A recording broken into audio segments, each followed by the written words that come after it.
Show and nutrition education for all with our host Kelly Springer. Kelly, how are you? We have first two podcasts. First, again, talking about self-care. Next, nutrition and mental health for older adults. Now we're going to go into pregnancy. So this is going to be a great conversation. Kelly, thanks for stopping by again. I am Yes, thrilled. I am so excited to learn from Dr. Allen today. So, just to give a brief little intro into Dr. Allen, Dr. Allen Lieberman, yes, Lieberman, I got it. Lindemann. Lindemann. Lindemann. You're So thank, forgiven. thank you very much. Names are one of I like going by Dr. Allen. So, I'm just going to call you that. We've got it, right? Yep, got it. So you're known as the rural Doc Allen, and I love that because I just found out you're from North Dakota. Yes. Yes. And they were focused on empowering women to have safe, informed pregnancies. With years of maternal health care experience, you provide resources to support women in confident, personalized choices for pregnancy and childbirth. So thank you for coming on, Dr. Allen. I appreciate it. It's my pleasure, Kelly. Like I said, you've got a beautiful website. And yes, you really, really know how to talk about food. I do. I do know how to talk about food. Yes. But but you're asking me what I know about food. So I can tell you that, I've learned a lot from the 6,000 moms who've come to see me for their babies and their births. And, I've never had to give any mom IV hydration and never had to put in an NG tube. So everybody has been managed by just diet and activity through their pregnancy, no matter how difficult it seems to be. But I've learned some things from my moms, and I'll just tell you what I've learned. In the first place, I think it's really important to get, I call it a priming breakfast. It's a little breakfast that you eat while you're in bed.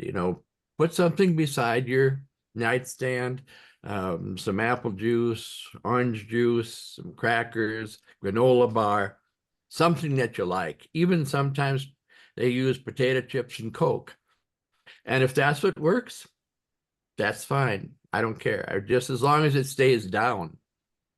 So the next thing I say, wait for, say, 15, 20 minutes, and then get a big breakfast. And the big breakfast should include, it should be balanced.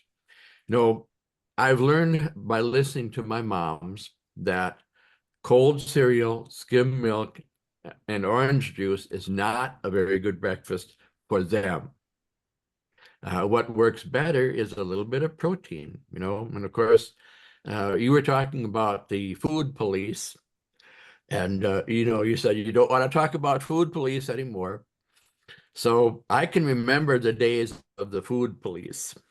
Mm-hmm. You're not supposed to eat butter, you're not supposed to drink milk, you're not supposed to eat eggs and all that stuff. Anyway, so I'd say a balanced breakfast, an egg if you can handle an egg. If you really need to have cereal, make it oatmeal or cream of wheat. If you really, and milk should be at least 2%, if not whole. And avoid juice. Have an orange instead of orange juice. So that's their big breakfast. Then I say, let that settle for maybe 10, 15 minutes and then have your shower, because what happens if you shower before you eat, that just makes you more nauseated and you're likely to lose your blood pressure and faint in the shower.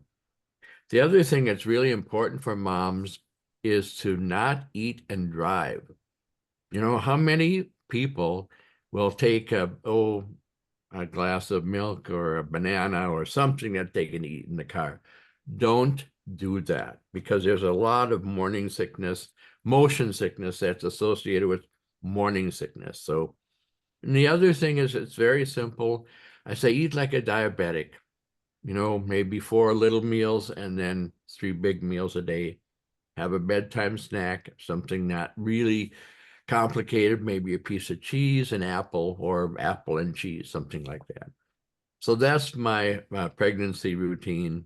and of course gain about 2 pounds a month, maybe a little bit more. So you've helped 6,000 women, you Yep. just said?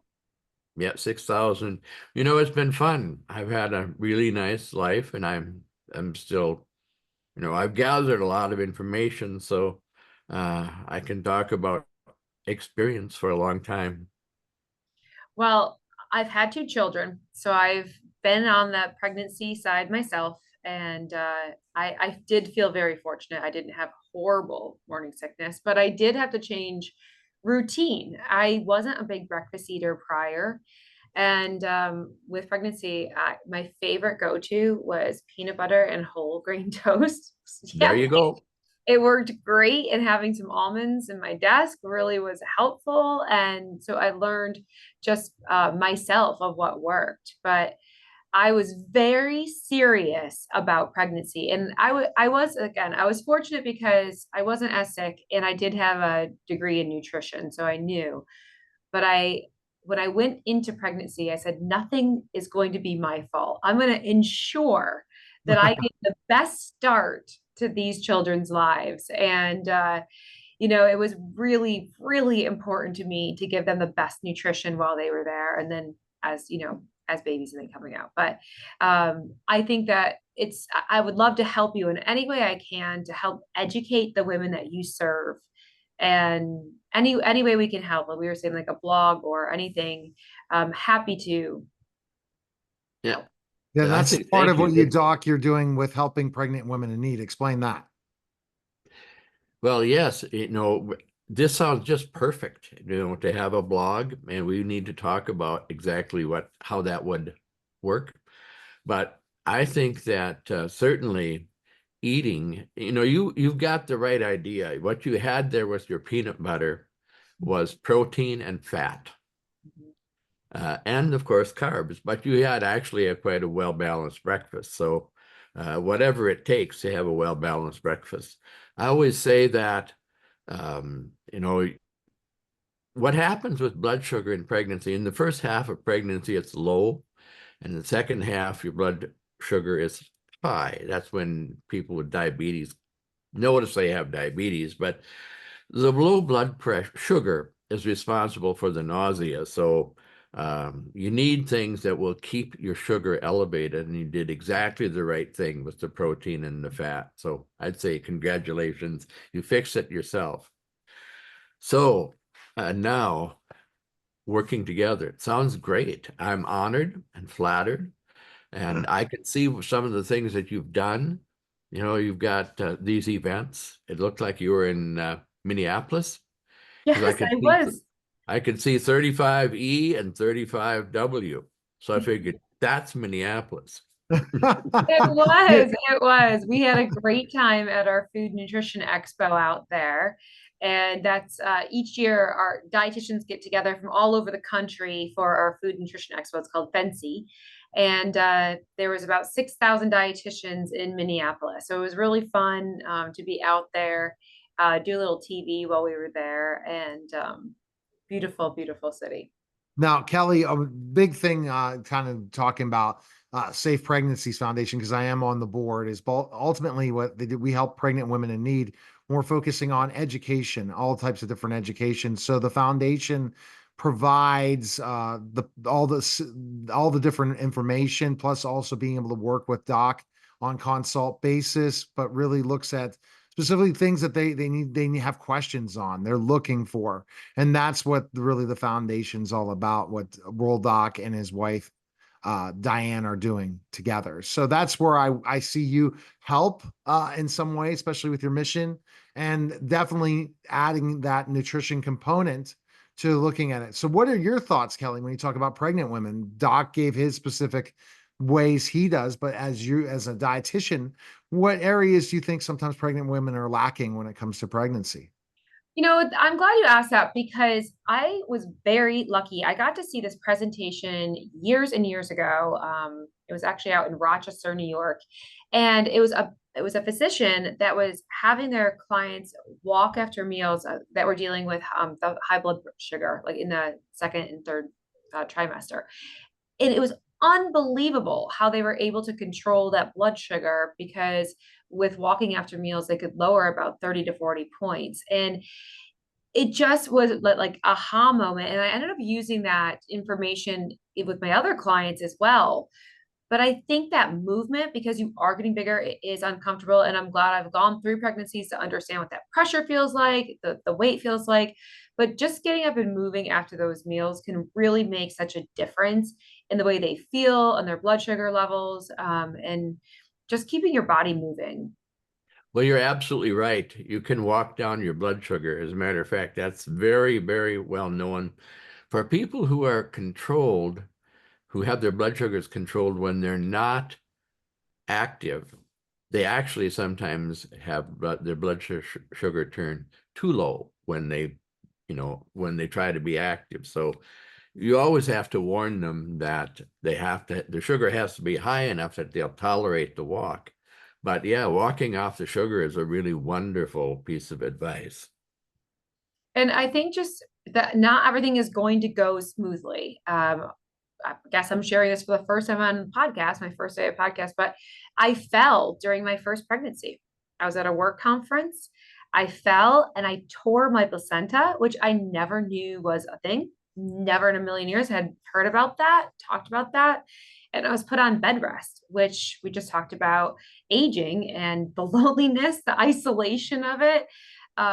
It was really difficult. I had to keep up hydration and still kind of deal with that. And I think even though I said I wanted the best start for my kids and eating really healthy, um, I didn't have control over that. It happened. And I think maybe getting real with females too, they say like things will happen, and maybe to have that support system that it's okay.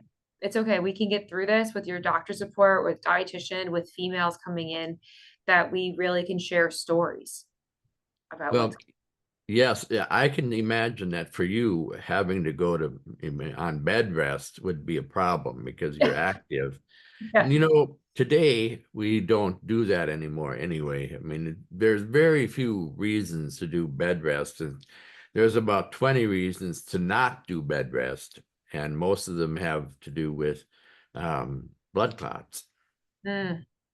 So we don't. Well, I may not have followed the doctor's rules completely because I couldn't Good. sit down. So, as you can probably tell, but it was really scary, and to be able to have someone to talk to about that, I was really glad I had a great doctor. But it's a very scary time. Pregnancy is a very unknown and scary time. So there's not a one size fits all, Kelly, when it comes So to, for just again, it's like just like everything else we've talked about so far. like everything else, I think what the doctor is saying, which is very important, is the balance. And when we talk about balance, we talk about, like you just said, the protein, the fat, and the carbohydrate coming together at each meal, making sure that we're getting all of that. I have seen, in my years of doing counseling, just women just wanting to eat the simple carbohydrates. And that is not giving the body what it needs. And that's going to fluctuate those blood glucose levels even more. So it's not helping them in the short time. It feels like it's satisfying, but it actually is going to kick back just half an hour later. Well, you're right. That's exactly right. That's why I don't have always recommended against the cold cereal and skim milk for breakfast, because you're going to get nauseated about half an hour after you eat that because your blood sugar will drop. Mm-hmm. Hmm. Okay. All right. And so Doc, what are anything else to think about when you think about pregnant women and nutrition, what they put in their bodies? Well, I think that we said what's really important to say, and that is we should have the right amounts of protein, fat, and carbs. And I think that would be the message I would leave. I think that's, we can't say too much about that. I mean, you could talk about it for hours or days. So I'd say congratulations. You've done a great job there with your food. I would say the same back, sir. I think, we're both helping people. That is our line of work. And, I think right now food is so expensive that I'm trying as much as possible. And I will be educating my dietitians on this too, that when they are doing private consulting work, that we're conscious of that. I think sometimes it goes missed because we're just really trying to get good nutrition, but we do need to be conscious of budgets. And there are a lot of ways that you can eat healthfully on a budget. You know, what I noticed about your food was presentation. You obviously know how to present food. I got hungry just looking at your site. So a lot of the food that you see on the site, we actually made at our friend's house, and that was part of a photo shoot. So it's not fake food. We actually made all of that, it was really fun. We had a fun day. It was great. We got to eat all of it afterwards and open some And bottles of wine. It was great. Well, I was just thinking about those little heart-shaped dishes with all the raspberries and the kiwi and um, I don't know, maybe some pineapple in there. That's one of my favorite fruits is pineapple. But wow. You know, Yeah. it's interesting that we've been talking mostly about diet or what pregnant women should eat. But again, the mental health piece. Kelly, you were explaining on another podcast, but to kind of go further, that the modality of what you do as a dietitian is not just related to food, it's related to multiple aspects. And that's where Doc can talk more about the mental health aspect, but can go a little bit deeper into that, Kelly. Well, I think it's a perfect time to talk about nutrition and mental health because you also are supplying the child with what's necessary. And we now know the brain gut connection and our ability to make serotonin and our neurotransmitters. So, without the proper amount of protein and fiber rich sources, you can't make the neurotransmitters that you need to keep your brain healthy and happy. And once we can educate on that little nugget of information, I think it makes it easier for people to follow the guidelines and to try to get more protein and fiber. I think dietitians in the past, and I don't know if you agree with this too, like you just said, food police, it was more food police, if you want to say that word. And it wasn't saying why we're saying to do what to do. And so I'd love to change that message. And once we have the why, we're more likely to follow suit. So I'm sure you do that with all of the amazing women that you've seen. And I'm trying to educate on the dietitians to do the same. Don't just say eat a fruit and vegetable. Why are we doing it? What is it going to do for you and your baby? How is it going to affect your mental health? How is it going to affect your blood sugar? And I think when they have the why, they're more likely to put it into practice. what you're talking about is actually something that I talked to a surgeon at the University of Minnesota about this patient partnerships. Mm. That's really what you're talking about. You have to convince people, you have to form a partnership with every single person. When you do that, they'll be happy to take your advice and they'll be happy to incorporate it into their lives and benefit from it.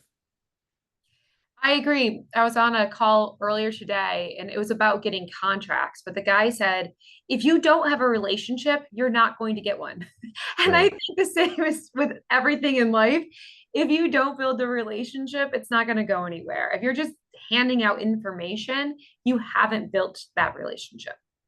Well, the relationship is I mean, it comes before trust. Trust is hard to get and it's easy to lose. You know, we have to be aware of how we gain it and how we lose it. But yeah, partnerships work very well. I have to tell you that from my point of view, I discovered that about 40 years ago, that is to have partnerships because I could give my moms an assignment and they would do it. In other words, they would follow my advice, but only, I mean, they'd follow it better if we were friends, if we were partners. So I think that's really one of the reasons that I had 6,000 moms with no death. Hmm, They took care of themselves. right. Well, they had someone to support them and care about Yeah, them. and that's part of this show is education, Yeah. Kelly, in so many ways, for sure. Doc, any more thoughts, mental health wise, of pregnant women? What types of things do they do to keep themselves healthy throughout that time? Not just talking about diet. Well, you're absolutely right. Mental health is really important. I think, you know, it's I think the most important part of mental health is when you go home, that you have a relationship with somebody who's also part of it. One of the things I did with my moms, I always invited their husbands along and their children. They had everybody came in.